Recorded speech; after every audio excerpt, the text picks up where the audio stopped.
Assalamualaikum warahmatullahi wabarakatuh. Jumpa lagi bersama saya Akil di kelas keterampilan komunikasi. Dan kali ini kita akan masuk ke kelas ataupun sesi yang ke-10 yang nantinya kita pada kesempatan kali ini kita akan bahas terkait tentang komunikasi interpersonal dan kaitannya dengan kepemimpinan atau singkatnya komunikasi interpersonal dan kepemimpinan. Nah, tentu bahasan kita pada kesempatan kali ini tidak tidak boleh ya kita lupakan juga ya bahasan-bahasan kita sebelum-sebelumnya terkait dengan komunikasi, prinsip komunikasi ya secara mendasar dan seterusnya sehingga apa yang nanti kita akan bahas pada pertemuan kali ini kita lebih dalam dan kita lebih sempurna dan kita lebih holistik gitu ya dalam memaknai dan dalam mempelajari ya bahasan di kelas ke-10 kita kali ini. Oke ya, sama-sama kita akan simak. Nah, sebelumnya teman-teman, nah ini saya coba ada pertanyaan terlebih dahulu ya. Silakan teman-teman bisa berpartisipasi untuk bisa menuliskan di kolom komentar ya. Di sini ada delapan, delapan contoh komunikasi ya. Ada delapan contoh komunikasi ya. Mulai dari misalkan ini ya dua orang teman sedang mendiskusikan liburan terakhir mereka sambil minum kopi, perdebatan antara pasangan suami istri di telepon tentang perilaku anak remaja mereka, diskusi seminar antara orang dosen dengan empat mahasiswanya, panggilan telepon ke toko lokal untuk menanyakan tentang ketersediaan produk tertentu, surat dari seorang putri kepada orang tuanya tentang pengalamannya bekerja di luar negeri, seorang pedagang yang menggembar-gemborkan tawaran tidak akan pernah terulang di pasar jalanan, ya kemudian Martin Luther King berbicara pada 100.000 demonstran di Washington Memorial pada tahun 1968, duduk di bioskop nonton film, duduk di rumah sambil nonton berita di TV, membaca koran harian. Nah, di antara 8 um, fragmen ini, 8 sketsa ini, ya kira-kira teman-teman mana yang merupakan komunikasi interpersonal? Di antara kedelapan ini, mana menurut teman-teman yang merupakan dalam komunikasi interpersonal? Silakan tulis di bawah ya, tulis di kolom komentar ya. Saya kasih waktu 10 hitungan lah ya. Saya kasih waktu 10 hitungan. 10, 9, 8, 7, 6, 5, 4, 3, 2, 1. Oke ya. Semoga teman-teman sudah menjawab semuanya di kolom komentar. Kita akan lanjut ke slide berikutnya dan kita akan ketahui kira-kira yang betul yang mana. Gitu ya. Yang betul yang mana komunikasi interpersonal. Nah, kalau kita coba bedah gitu, bedah jenis ataupun klasifikasi komunikasi, kita akan bagi menjadi dua dua apa ya istilahnya, dua lokus nih. Pertama, lokus yang kita kita bagi menjadi sesuatu yang kita tulis di sini ya di kolomnya. Ada face to face communication, komunikasi antar muka ya, muka ke muka gitu, atau komunikasi langsung nih bahasanya. Dan juga ada technologically mediated communication atau komunikasi yang dimediasi dengan adanya teknologi. Ya, ini aspek yang pertama, karena pertama, lokus yang pertama atau dimensi yang pertama. Dimensi kedua adalah dimensi arah ya, uh, kepada siapa komunikasi itu dilakukan dan kepada siapa komunikasi itu diberikan. Yang pertama, individual to individual, satu ke satu, individual to mass audience, satu ke banyak, atau group to mass audience, banyak ke banyak. Gitu ya. Nah, di sini ada matriksnya. Kita nomorin satu untuk individual to individual face to face communication, nomor dua individual to mass audience face to face communication, group to mass audience dan juga face to face communication nomor tiga, nomor empatnya individual to individual technologically mediated communication, nomor lima individual to mass technologically mediated communication, dan nomor enam group to mass audience dan juga technologically mediated communication. Dari enam kemungkinan ini gitu ya, enam kombinasi ini, nah yang masuk ke dalam komunikasi interpersonal adalah yang pertama gitu ya, yang pertama individual to individual face to face communication. Nah ini menurut Hartley ya tahun 93 gitu. Oke, ingat yang namanya komunikasi interpersonal berarti dia individual to individual, satu ke satu, satu orang ke satu orang, dan juga face to face communication, komunikasi langsung, tidak ada perantara di situ, tidak ada medianya di situ. Nah, gitu ya, tidak ada media yang perantarai, media yang sebagai bentuk ini ya, pengembangan teknologi lah, ibaratnya seperti itu. Nah, jadi kalau kita balik lagi ke slide yang ini, mana yang benar? Mana yang benar? Yang benar yang ini ya, dua orang teman sedang menjelaskan liburan terakhir mereka sambil minum kopi. Yang ini ya bukan, bukan. Walaupun berdua tapi dia pakai telepon gitu. Ini pun juga sama, pakai telepon juga gitu dan seterusnya. Yang lainnya, setelah diskusi seminar antara seorang dosen dengan mahasiswanya satu ke banyak. Itu ya berarti bukan. Gitu. Bisa ya kita analisis ya. Nah, jadi jawabannya yang ini. Yang benar siapa? Semoga banyak yang benar ya. Oke, lanjut. Nah, tambahannya juga menurut Hartley, karakteristik komunikasi interpersonal itu ada tiga. Pertama adalah komunikasi antara satu individu dengan individu lainnya. Kemudian yang kedua adalah komunikasi antar muka, face to face tadi ya.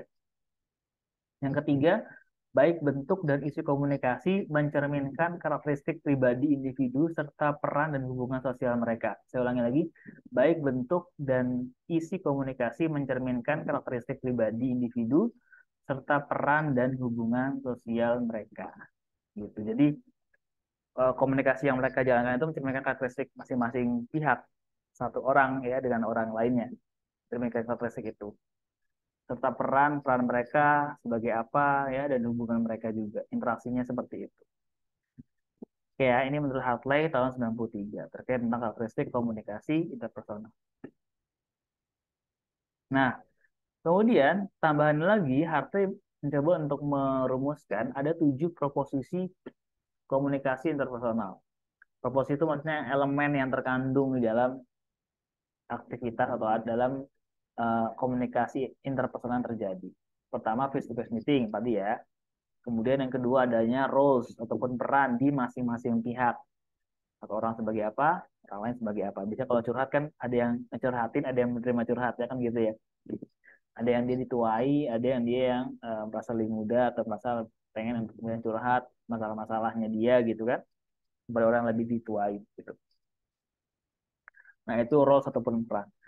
Kemudian yang ketiga adalah dua arah. Terjadi yang namanya komunikasi dua arah. Tidak satu arah aja, tapi dua arah. Saling gitu ya, resiprokal. Ada penyampaian message, pesannya, ada juga tanggapannya, feedbacknya. Ya, sebagaimana komunikasi pada umumnya ya, ada pesan yang diberikan dari komunikator ke komunikan, ada feedback yang juga diberikan sebagai respon dari komunikan komunikator sebaliknya, dua arah. Kemudian yang keempat ada meaning atau makna. Pastinya ya, obrolan mereka itu ataupun diskusi mereka itu ataupun komunikasi mereka itu punya makna, punya yang namanya meaning, punya maksud, ada maksud yang terkandung di pembicaraan ataupun di komunikasi yang mereka lakukan. Misalkan terkait dengan mereka curhat ya, curhat itu kan juga ada maknanya. Ada seorang punya permasalahan, ngadu ke orang lainnya ataupun minta nasihat ke orang lainnya, itu kan maknanya kan itu, minta nasihat gitu. Mungkin dia susah ataupun dia sudah nggak bisa, udah nyerah gitu, nyerah juga sih, udah apa ya susah gitu ya, gimana caranya nih gitu, tanya ke orang lebih tua atau orang lebih berpengalaman gitu kan ya, supaya dapat insight baru. Kemudian intention, ada niatan di situ, ada intensi di situ. Intensinya apa? Tujuannya apa? Mau marah kemana? Apa? Misalkan tadi ya, ketika kita bicara tentang curhat, em, tergantung tuh. Ada curhat yang dia cuman melegakan saja, gitu. Karena kan ketika sudah curhat udah lega gitu kan. Ada yang curhat untuk kemudian bisa menyelesaikan solusi, menyelesaikan solusi, sorry, menyelesaikan masalah, menyelesaikan problem. Bisa juga seperti itu. Tergantung intensinya apa, tergantung tujuannya apa, niatnya apa. Kemudian proses, tentu ada prosesnya. Prosesnya gimana? Proses yang dijalani seperti apa? Proses ya mungkin ketika diskusi one by one gitu kan ada proses penolakan, ada proses tidak sependapat, ada saja gitu. Atau bahkan langsung langsung langsung apa namanya? Langsung sepakat gitu. Nah, proses langsung sepakat itu kan sebenarnya ada proses mengolah informasi dulu.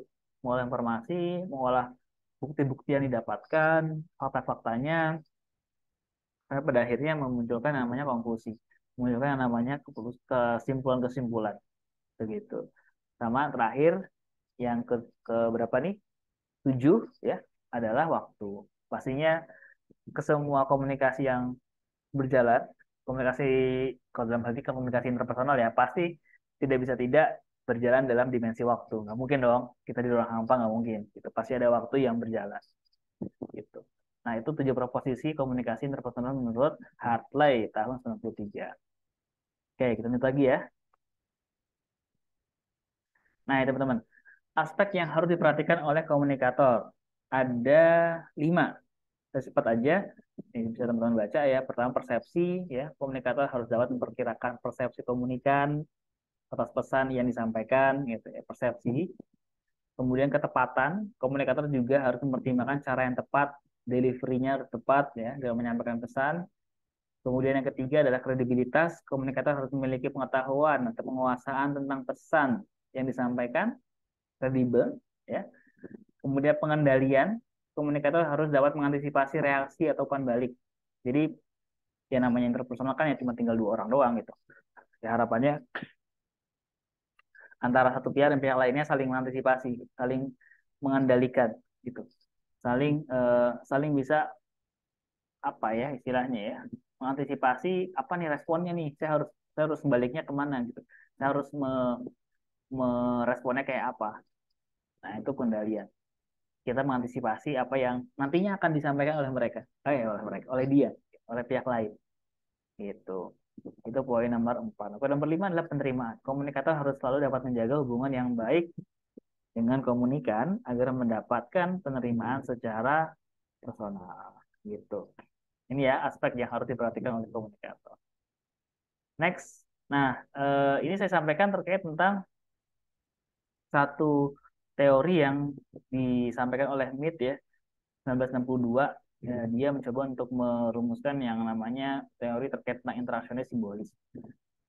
Interaksionis simbolis ini singkatnya adalah ketika kita berkomunikasi, maka yang terjadi adalah pertukaran simbol sesungguhnya. Pertukaran dan gini, sebelum pertukaran interaksi dulu, interaksi antar simbol dan pertukaran antar simbol. Gitu.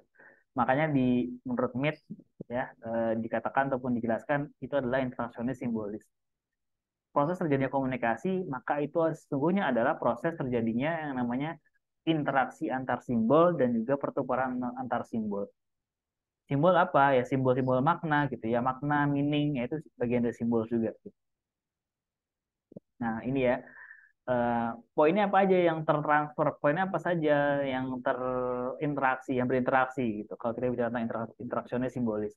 Yang pertama tadi ya meaning, makna, maksud, konstruksi dari realitas sosial. Kalau bahasa akademiknya ya, meaning itu adalah konstruksi yang diharapkan dari realitas yang ada.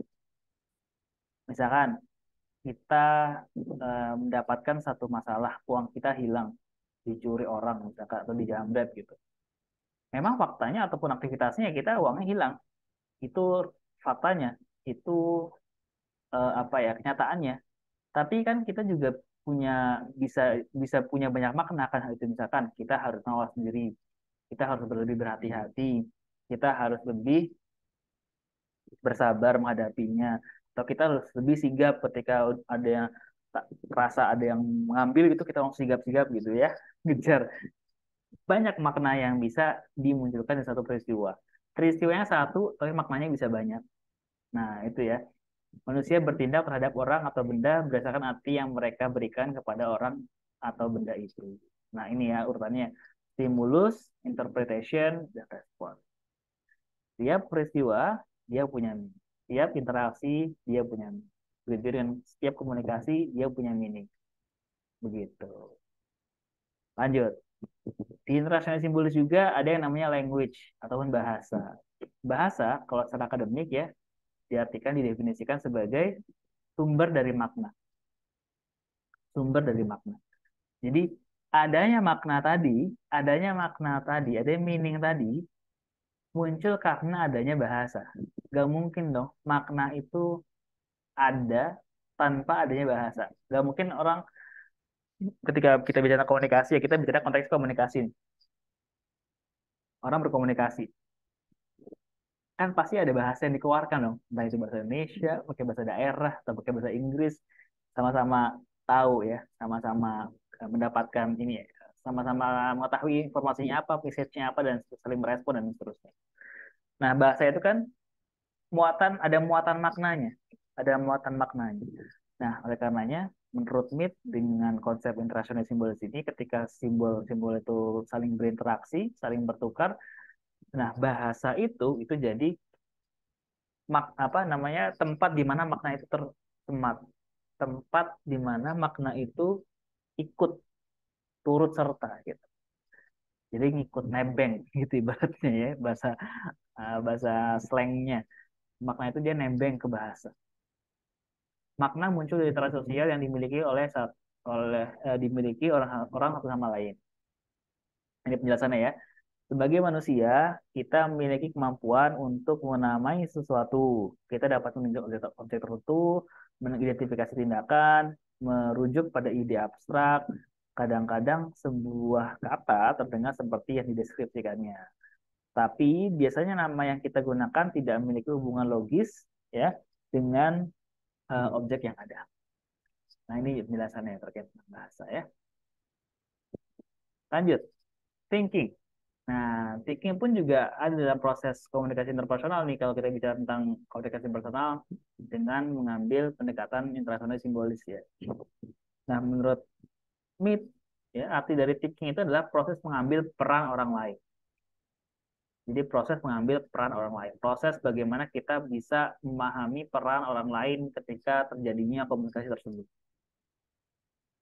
Proses membayangkan secara mental bahwa Anda adalah orang lain yang melihat Anda. Gitu. Jadi kalau kita bicara tentang komunikasi interpersonal kan ini ya, ada proses kita mengidentifikasi peran kita apa, misi kita apa di komunikasi itu, misinya dia apa, peran dia apa, misinya apa gitu. Kan kita membayangkan ya, wah ini gue ngomong sama orang lebih muda, dia lagi mau curhat, dia punya masalah ini gitu. Kita kan berpikir tuh, gitu ya. Itu orangnya siapa, perannya apa, dia punya masalah apa, misinya apa dengan komunikasi yang dijalankannya ini gitu. Nah, itu ya proses thinking. Kemudian penjelasan lagi adalah interpretasi individu terhadap simbol dimodifikasi oleh proses pemikiran sendiri. Jadi ya mereka pasti punya simbol-simbol yang muncul gitu, punya makna-makna yang muncul lawan bicara kita.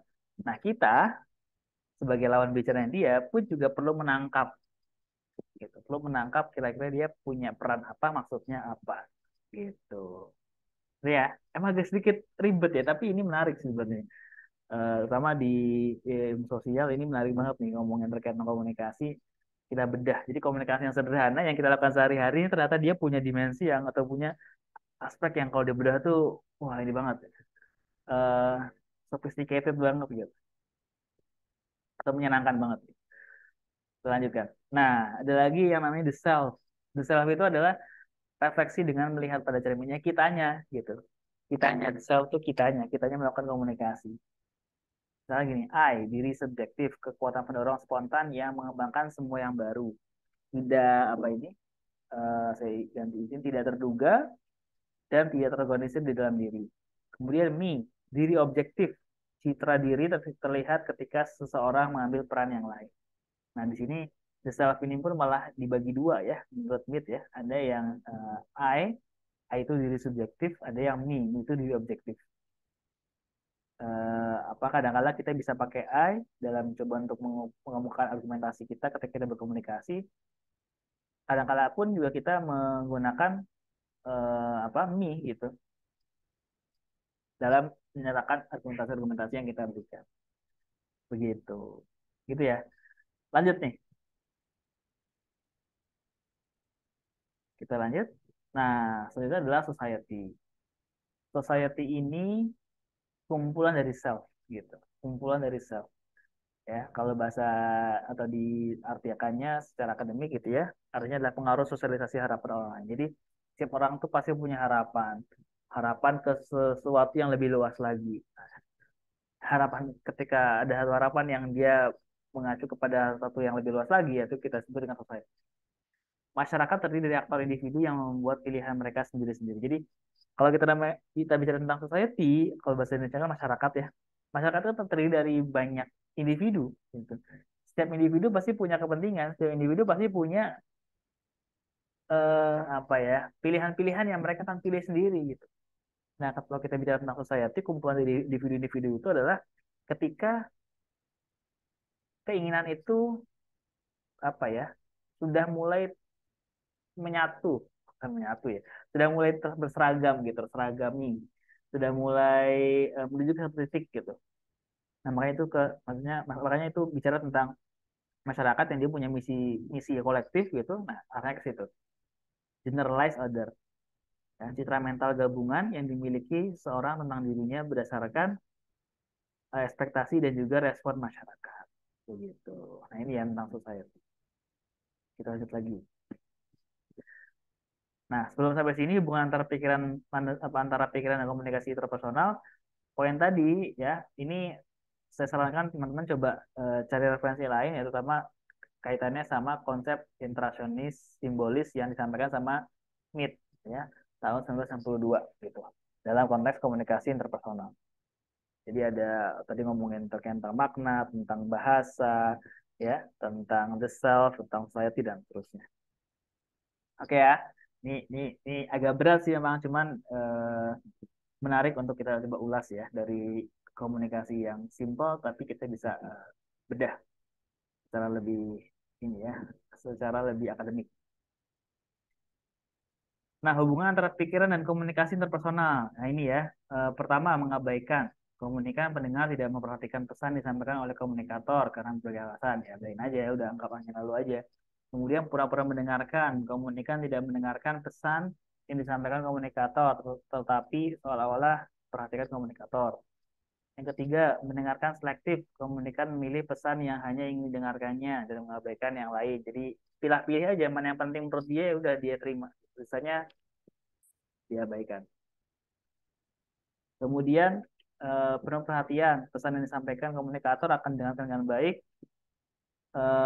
Antara komunikan dan komunikator telah terjadi hubungan yang relatif harmonis. Mendengarkan empatik, pesan yang disampaikan oleh komunikator akan didengarkan dengan jauh lebih baik dan memberikan kesan yang kuat sehingga relatif akan lama mudah diingat. Jadi harapannya kita sudah sampai pada kita menuju ke poin yang ini, mendengarkan secara empatik nih, mendengarkan secara empatik, mendengarkan secara eh, dengan jauh lebih baik dengan memberikan kesan yang kuat sehingga relatif akan lama di ada proses kelekatan gitu, melekatkan pesan yang disampaikan oleh orang yang berhadapan dengan kita, dan kita pun juga ketika menyampaikan juga perlu kita perhatikan juga gitu, orang yang kita ajak bicara menggunakan cara empatik nggak gitu. Iya, jadi perhatian kita juga. Next. Nah, ini kalau kita bicara tentang piramida kebutuhan manusia ya, Maslow tahun 43. Ini kepakai juga di apa eh, apa namanya disiplin ilmu psikologi, kepake disiplin ilmu sosial, kepake kita bicara komunikasi pun juga kepake gitu. Bahwa ketika kita bicara manusia, kebutuhan manusia, puncak tertinggi kebutuhan manusia itu adalah self actualization gitu. Bagaimana manusia itu mengejar yang namanya ketercapaian individu gitu ya, self fulfillment nah gitu ya. Mengejar tujuan hidupnya, mengejar apa yang menjadi misi hidupnya, kira-kira gitu.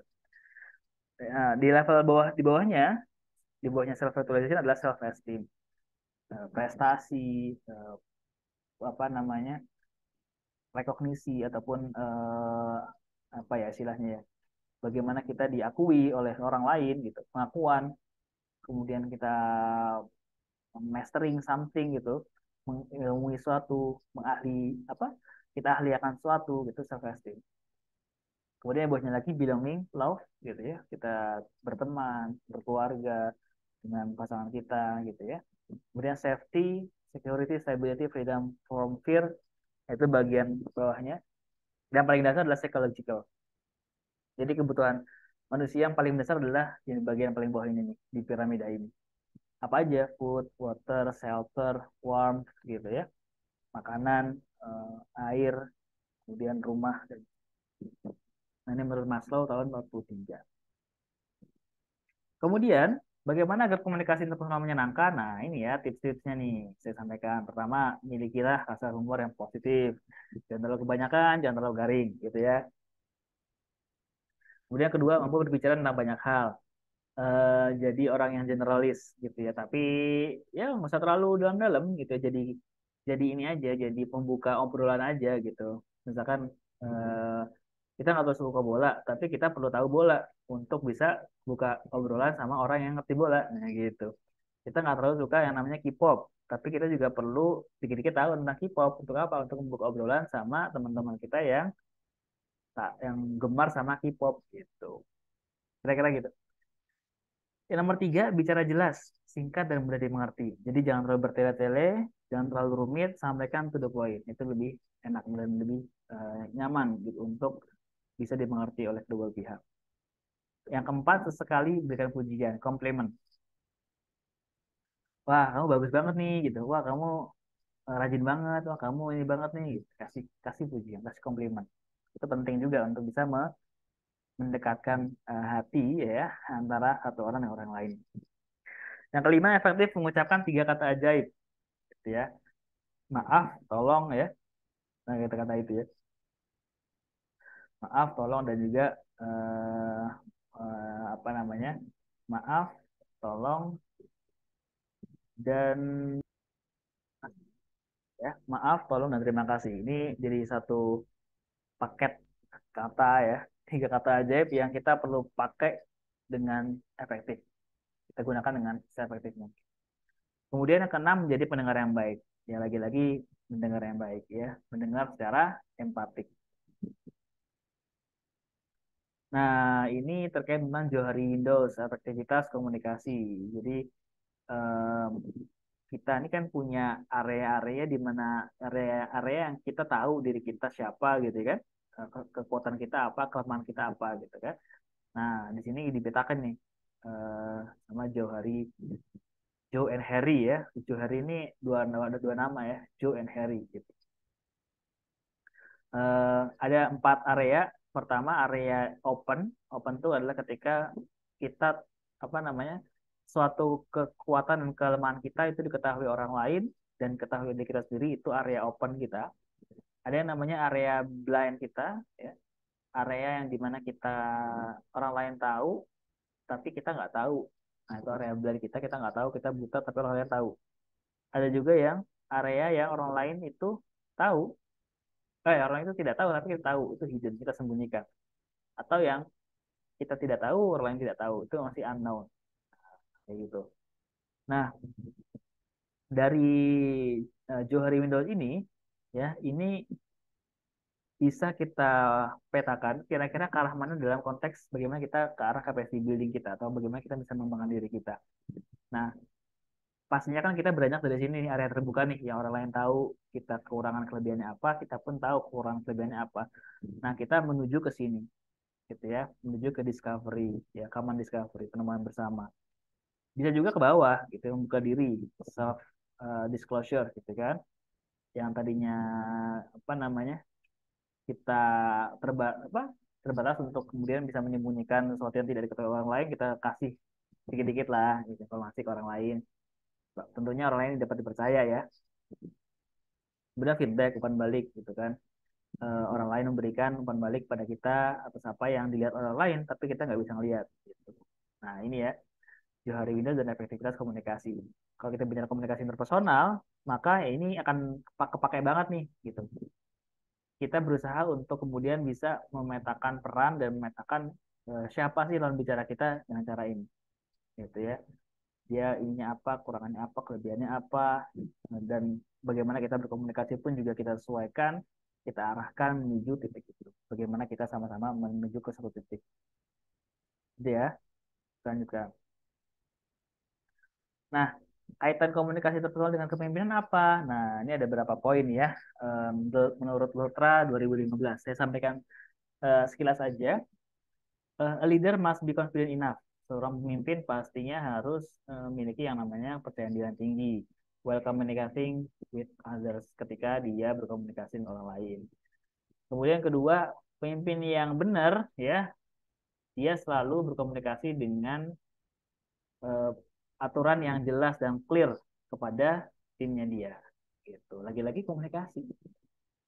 Yang ketiga, pemimpin yang hebat ya perlu energetik ya dan juga mampu memotivasi diri sendiri ya ketika berkomunikasi.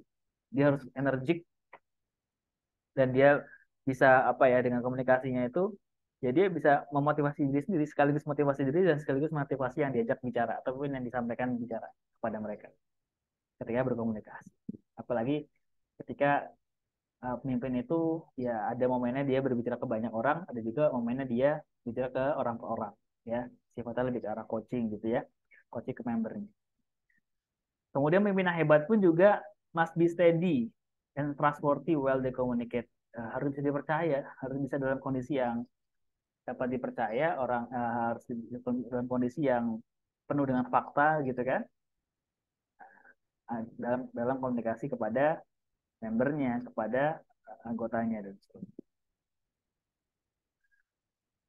Kemudian good leader must always be easy to approach. Seorang pemimpin yang hebat harus mudah dijangkau oleh membernya, oleh anggotanya, tanpa ada hambatan-hambatan begitu.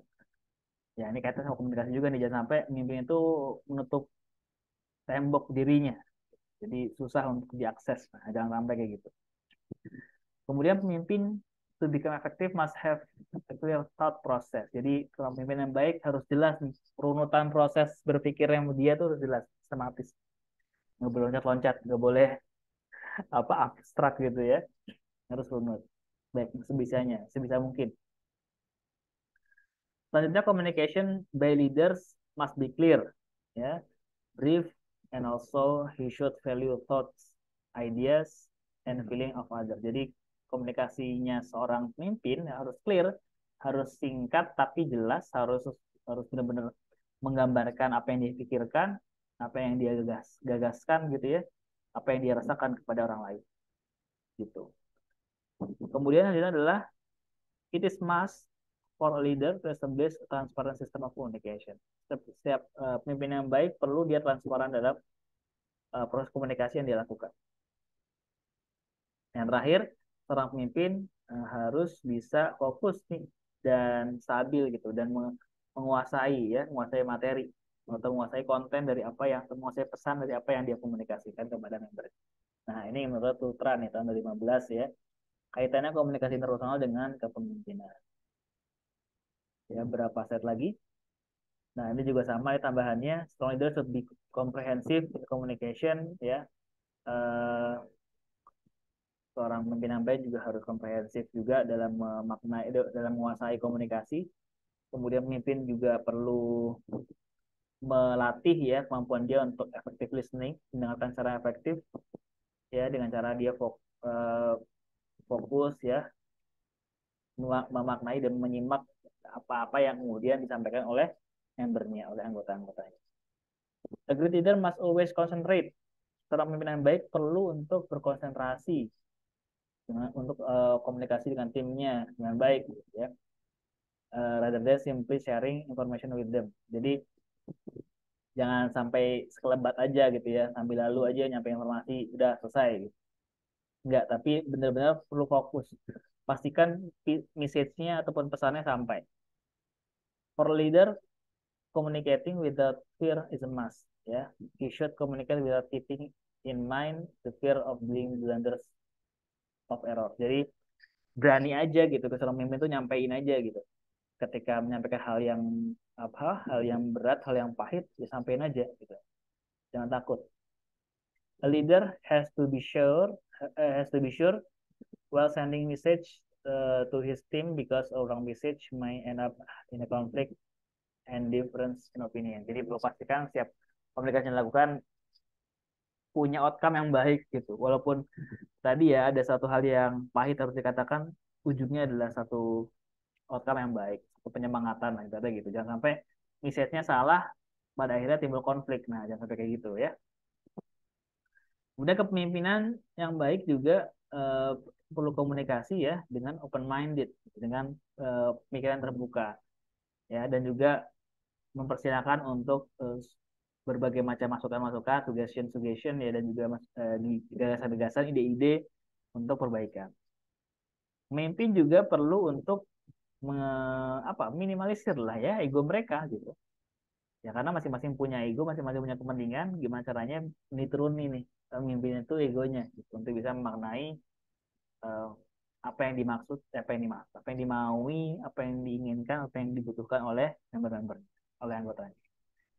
The leader must be aware what he is speaking to his teammates. Jadi perlu aware nih, jangan sampai dia ngomong sesuatu tapi dia nggak sadar dia ngomong sesuatu gitu. Ya, harus pastikan yang disampaikan adalah ya dalam dalam kesadaran yang tinggi gitu. Sama yang terakhir, leader may not have time to communicate with all team members individually. Ini prinsip ya Pak, ya bisa jadi dalam satu organisasi, satu pemimpin ya mungkin nggak punya waktu yang banyak untuk bisa berbicara sama orang per orang. Ya, maka dari itu gunakanlah waktu dengan bijak. Apalagi ketika teman-teman sudah berhasil mengepalai satu perusahaan dengan jumlah karyawan yang banyak gitu ya. Nah, itu ya repot lagi tuh. Seminimal-minimal bisa pakai message application ya, pakai WhatsApp atau pakai email gitu paling itu bisa berkomunikasi secara individu. Nah, itu teman-teman ya, dan ini saya sertakan literaturnya untuk bisa menyertai kelas kita pada sesi ke-10 ini, untuk kelas 10 ini terkait tentang komunikasi interpersonal dan juga kaitannya sama kepemimpinan. Ada beberapa literatur yang bisa teman-teman cari ya, googling dan juga dalamin gitu, dari Griffin, dari uh, Look J and Ingham H gitu. Kemudian ini yang Johari Window ya. Ini J-nya Joe nih. J-nya Joe, H-nya ini Harry Ingham. Kemudian Lutra and Hal dari 15, Effective Leadership is all about communicating effectively. Kemudian Abraham Maslow 1943, George Herbert Mead. Nah, ini yang tadi saya sebutin ya, ada beberapa poin tuh ya terkait tentang interaksi simbolis gitu teman-teman. Dalam ini juga. Saja mungkin terima kasih banyak atas kesempatannya, atas waktunya, dan juga atas atensinya, atas fokus yang teman-teman berikan di sesi ini. Semoga yang saya sampaikan benar-benar meresap dan juga benar-benar bisa menjadi insight baru buat teman-teman untuk bisa memaknai komunikasi interpersonal yang kita lakukan. Dan setidaknya kita bisa membedakan ya mana yang komunikasi interpersonal, mana yang bukan. Kita bisa memaknai komunikasi interpersonal yang kita lakukan dan juga kita terapkan dalam proses kita berorganisasi. Kita sebagai seorang leader, kita sebagai seorang pemimpin, milikilah ataupun latihlah bagaimana kita bisa berkomunikasi interpersonal secara efektif. Itu aja dari saya. Terima kasih banyak. Kalau ada salah kata atau ada hal yang sekiranya butuh penjelas ataupun hal yang tidak sepakat, silakan tulis di kolom komentar. Sampai ketemu lagi. Assalamualaikum warahmatullahi wabarakatuh.